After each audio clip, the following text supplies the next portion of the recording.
Mount આબુના દ્રશ્યો છે, જ્યાં અમદાવાદથી 3 મિત્રો ફરવા ગયા હતા અને માઉન્ટ આબુ હનુમાનજી મંદિર પાસે નજીકમાં ઊભા રહીને સેલ્ફી લેતા હતા.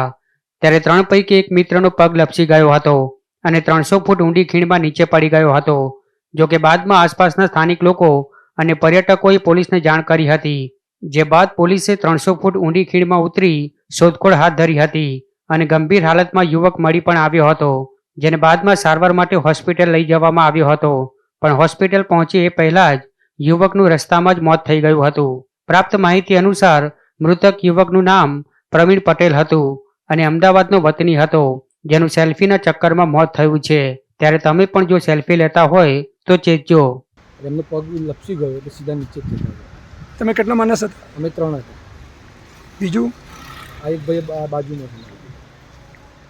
जब आप सेल्फी वो ले रहे थे तो आपने कोई वीडियो फोटो बनाया था क्या? नहीं, मैंने कुछ नहीं किया. मैं तो गाड़ी पे पास खड़ा ही था. तो सेल्फी कौन बना रहा था? खुद. तो उसके मोबाइल में था. और भी काफ़ी लोग नज़र आ रहे थे, तो आपने बचाने की उस टाइम किसको सूचना दी आपने? 2 आदमी गए, मैं भी साथ में गया था. बंटी गया, छोटा वाला भाई गया और एक ना बोला.